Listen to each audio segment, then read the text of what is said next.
नमस्कार, मैं अशोक कुमार जैन भीलवाड़ा राजस्थान से। आज 28 जुलाई 2020।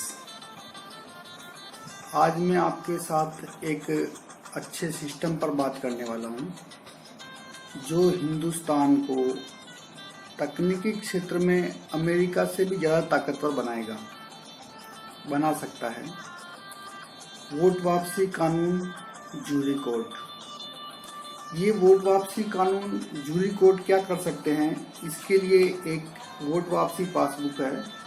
इसके अंदर लिखा हुआ है, वोट वापसी कानूनों के अलावा जूरी कोर्ट का होना सबसे बड़ी वजह रही है कि अमेरिका और ब्रिटेन, ध्यान से सुनना, अमेरिका और ब्रिटेन जैसे देश भारत जैसे देशों से तकनीक के क्षेत्र में आज काफ़ी आगे निकल गए। आज अमेरिका, ब्रिटेन, इनमें आधुनिकता या सबसे अच्छा चीज़ क्या है, या इनको सबसे ज़्यादा ताकतवर क्यों मानते हैं? क्योंकि इनके पास तकनीकी क्षेत्र में बहुत अच्छा डेवलपमेंट है। तो हम भी इनकी बराबर या इनसे आगे निकल सकते हैं अगर इनकी तरह हमारे पास वोट वापसी कानून, जूरी कोर्ट ऐसा सिस्टम हो।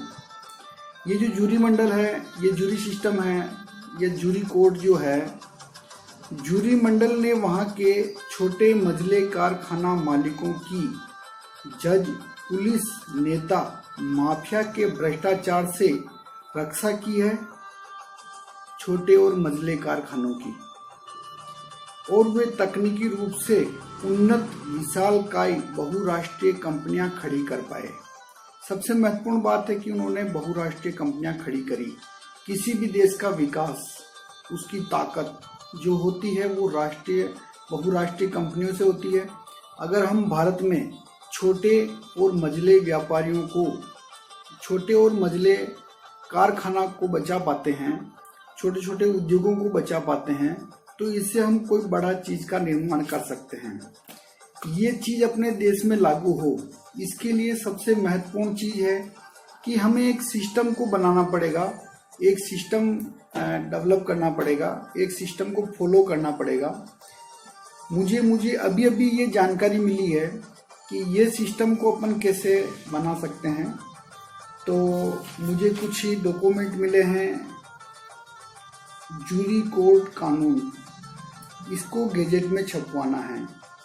जूरी कोर्ट कानून को गेजेट में छपवाने के लिए आपको इस प्रकार का एक कानून का ड्राफ्ट है। ये ड्राफ्ट आप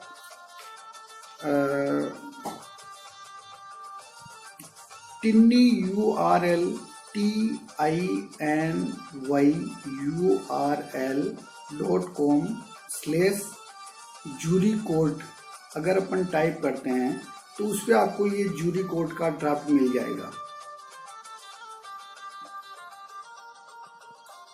ये जूरी कोर्ट गेजेट में अगर छपता है तो अपने देश में तकनीकी क्षेत्र में विकास हो सकता है। अपने देश में छोटे और मझले जो कंपनियां हैं उसको बचाया जा सकता है, उनका विकास किया जा सकता है। उनके विकास से ही बड़ी कंपनियों का विकास होगा और हम भी बहुराष्ट्रीय कंपनियां जैसी कंपनियां खड़ी कर पाएंगे।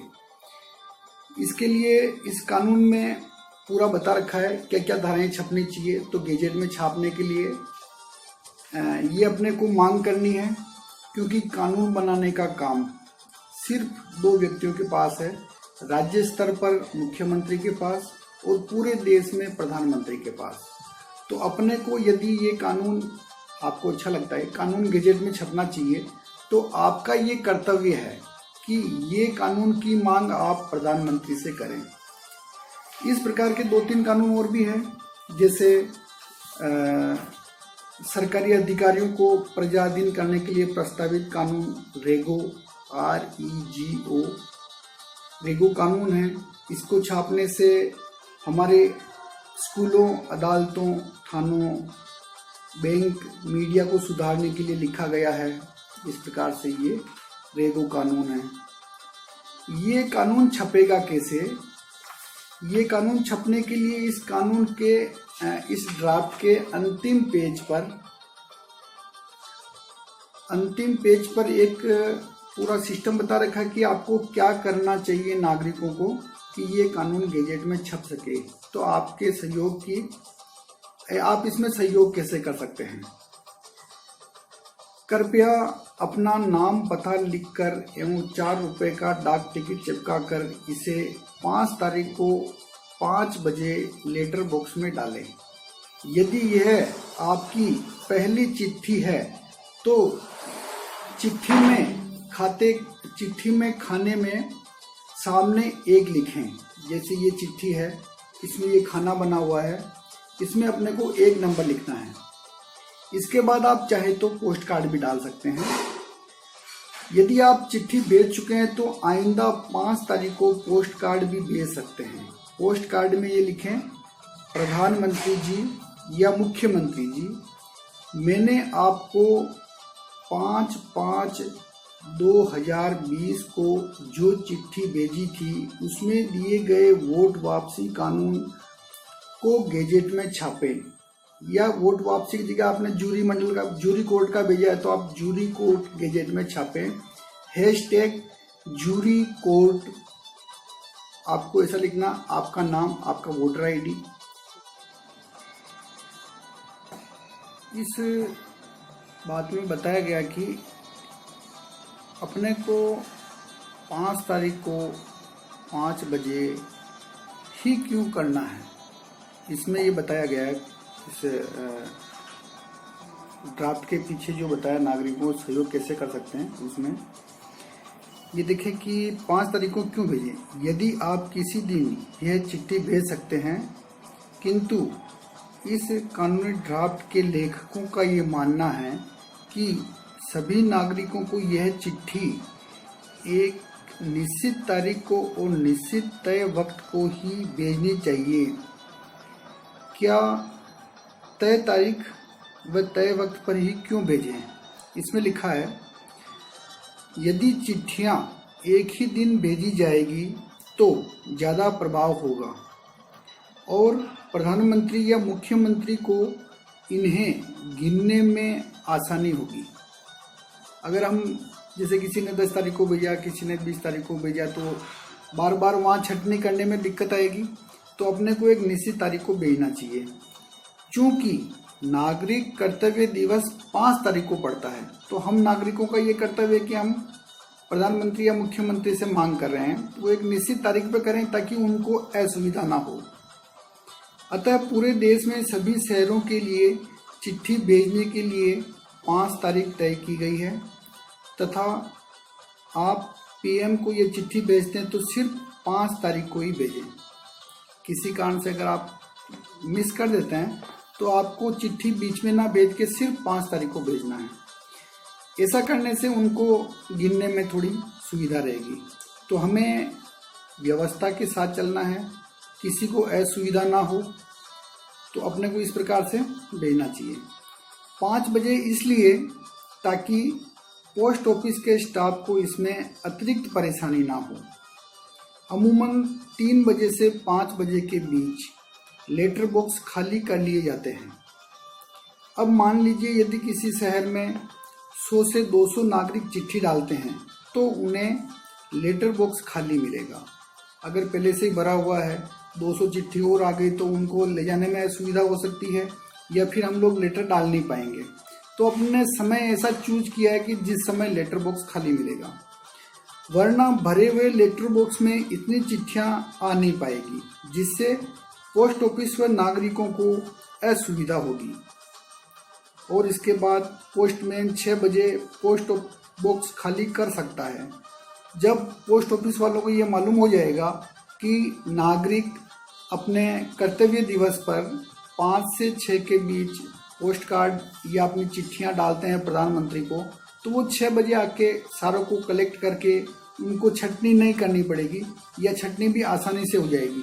वो सारा बंडल का बंडल एक जगह भेजना होता है, क्योंकि जल्दी ही वे ये जान जाएंगे कि PM को निर्देश भेजने वाले जिम्मेदार नागरिक 5 से 6 के बीच चिट्ठियां डालते हैं। इससे उनकी छंटनी करने का अपना अतिरिक्त वक्त नहीं लगाना पड़ेगा। अतः यदि यह चिट्ठी भेजते हैं तो कृपया 5 से 6 के बीच ही लेटर बॉक्स में डालें। अभी जैसे मैं भीलवाड़ा रहता हूँ, कल 5 तारीख को मैं कहीं जैसे अजमेर हूँ, जोधपुर हूँ, बॉम्बे हूँ, दिल्ली हूँ, जहाँ हूँ, 5 तारीख को शाम को 5 से 6 के बीच अपना पोस्ट कार्ड या चिट्ठी में मुख्य डाकघर में जाके डालनी चाहिए। ये मैटर नहीं करता कि मैं भीलवाड़ा का हूँ तो दिल्ली में कैसे डालूँ, कहीं भी कोई भी कुछ डाल सकता है। कोई भी सामान्य नागरिक में सरकारी कर्मचारी भी आ गया और सामान्य नागरिक जो सरकारी कर्मचारी नहीं है वो भी आ गया। यदि आप 5 तारीख को चिट्ठी नहीं भेज पाते तो अगले महीने की 5 तारीख को भेजें। बीच में अगर आप डालेंगे तो जो डाक कर्मचारी है उनको असुविधा होगी छंटनी वगैरह करने में, और प्रधानमंत्री या मुख्यमंत्री को दिक्कत होगी काउंटिंग करने में कि एक महीने में कितनी चिट्ठियाँ आई। यदि आप ये चिट्ठी किसी भी लेटर बॉक्स में डाल सकते हैं, किंतु हमारे विचार में यथासंभव इसे शहर या कस्बे के हेड पोस्ट ऑफिस में ही डाला जाना चाहिए। वजह यह है कि हेड पोस्ट ऑफिस में क्यों डालते हैं, इसका वजह क्या दिया है। हेड पोस्ट ऑफिस का लेटर बॉक्स अपेक्षाकृत आकार में बड़ा होता है। अन्य जगह छोटे छोटे हो सकते हैं, लेकिन हेड पोस्ट ऑफिस के वहाँ अमूमन बहुत बड़े बॉक्स होते हैं, वहाँ से पोस्टमैन को चिट्ठियाँ निकाल कर ले जाने में ज़्यादा दूरी तय नहीं करनी पड़ती है, बाहर ही होता है, तो अपने को उनको ज़्यादा असुविधा नहीं हो। यदि आप फेसबुक पर हैं और प्रधानमंत्री जी के नाम से एक एल्बम बनाकर रजिस्टर में चिपकाएं, पोस्ट किए गए रजिस्टर में चिपकाएं, फोटो का एल्बम में रखें। फिर आगे जब आप चिट्ठी भेजते हैं तब एल्बम को रजिस्टर से अपडेट करते रहें। यदि आप ट्विटर पर हैं तो 5 से 6 तारीख को प्रधानमंत्री जी को रजिस्टर पेज की फोटो के साथ ये ट्वीट करें। देखिए, जैसे मैंने एक रजिस्टर बना रखा है, प्रधानमंत्री और मुख्यमंत्री को भेजे जाने वाले पत्र। इसमें मैंने उनको जो भेजा है, ये चिट्ठियाँ मैं उनको भेज चुका हूँ। जैसे ये है 5/6/2019 रेगो, नागरिकों द्वारा जिला स्तर पर अधिकारियों को निकालने और दंडित करने का प्रस्तावित कानून। ये 4 रुपये का टिकट लगा रखा है और इस तारीख को मैंने लेटर बॉक्स में डाला है। उसके बाद 5-7 तारीख को डाला है। इस प्रकार से हम हर महीने ऐसा अलग अलग महीने में अलग अलग ऐसा ये बनाते हैं। जैसे पोस्ट कार्ड डाला तो पोस्ट कार्ड का फोटो स्टेट करके हमने रजिस्टर में डाल रखा है। इस प्रकार से आपको भी रजिस्टर मेंटेन करना है ताकि अपन बता सकें नागरिकों को कि हम हर महीने अमुक समस्या के लिए प्रधानमंत्री जी या मुख्यमंत्री जी को चिट्ठियां भेज रहे हैं, ताकि उनके दिमाग में आए कि कितने लोग इस बात का समर्थन करते हैं। तो अगर आप समझदार नागरिक हैं, आप जिम्मेदार नागरिक हैं, आपको देश की समस्याओं के समाधान में रुचि है, आप चाहते हैं कि अमुक समस्या देश से ख़त्म होनी चाहिए, तो मेरा ये मानना है कि आपको प्रधानमंत्री जी या मुख्यमंत्री जी जो कानून बनाने की ताकत रखते हैं, देश को चलाने के लिए कानून की आवश्यकता होती है और कानून बनाने की ताकत मुख्यमंत्री और प्रधानमंत्री जी के अलावा किसी में नहीं है। आप उनसे गुजारिश करेंगे कि ये कानून छापो और बहुमत लोग उनसे गुजारिश करेंगे कि छापो, तो हो सकता कि वो कानून छाप देंगे। इसी प्रकार से ये कानून है राष्ट्रीय हिंदू बोर्ड। राष्ट्रीय हिंदू बोर्ड जो है ये हिंदू देवालयों एवं धार्मिक संप्रदायों के प्रबंध के लिए प्रस्तावित संघ। इस प्रकार का प्रस्ताव किया है कि धार्मिक जो असंतुलन हो रहा है या अपने मंदिरों को प्रशासन अच्छा हो, धर्मांतरण ना हो, उसके लिए ये कानून है हिंदू बोर्ड। इसी प्रकार से एक गाय बचाने के लिए गो नीति है। इन सब के ड्राफ्ट आपको tinyurl.com/goneti GONEETI इस पर मिल जाएगा। हिंदू बोर्ड का आपको मिलेगा tinyurl.com/hindu बोर्ड। वहाँ से आप PDF डाउनलोड कर सकते हैं। आप उनका फोटो स्टेट और बना के अपने दोस्तों को दे सकते हैं, अपने प्रधानमंत्री जी को भेज सकते हैं, मुख्यमंत्री जी को भेज सकते हैं। तो मैं ये चाहूँगा आपसे कि ये जो पोस्ट कार्ड आप डाल रहे हैं प्रति माह 5 तारीख को, उसे आप फेसबुक पे, व्हाट्सएप पे प्रचारित करिए कि हम जोधपुर से, हम दिल्ली से, हम अजमेर से, हम सूरत से, अहमदाबाद से इतने लोग प्रधानमंत्री जी से मांग कर रहे हैं। आपको देख के नए कार्यकर्ताओं को लगेगा कि वास्तव में हमें भी करना चाहिए, ये लोग प्रयास कर रहे हैं। तो आपसे गुजारिश है कि जो भी आप एक्टिविटी करते हैं, हर महीने नागरिक कर्तव्य दिवस पर जाकर पोस्ट कार्ड डालते हैं, उसे आप फेसबुक, व्हाट्सएप पर चलाइए, उसे ट्वीट करिए कि हम लोगों ने, इतने लोगों ने पोस्ट कार्ड वगैरह भेजे हैं। क्योंकि आपके देखने से एक सिस्टम कॉमन नॉलेज में आएगा कि आपकी कोई भी समस्या है उसको ख़त्म करने के लिए आपको प्रधानमंत्री जी या मुख्यमंत्री जी से मांग किए बिना वो काम संभव नहीं है। अगर आप चाहते हैं कि अमुक समस्या का समाधान हो, उसके लिए आपको प्रधानमंत्री जी, मुख्यमंत्री जी से मांग करनी चाहिए और मांग का निश्चित समय और निश्चित दिन हो तो प्रशासन को असुविधा नहीं होगी, मुख्यमंत्री जी, प्रधानमंत्री जी को गिनने में असुविधा नहीं होगी। हमें किसी धरने, प्रदर्शन, आंदोलन, सड़क रैली, इससे प्रशासन को असुविधा होती है, हमें उनसे बचना चाहिए। हमें सीधी मांग, जो समस्या का समाधान करना है, जो कानून बना सकता है, उन्हीं से हमें मांग करनी चाहिए। धन्यवाद।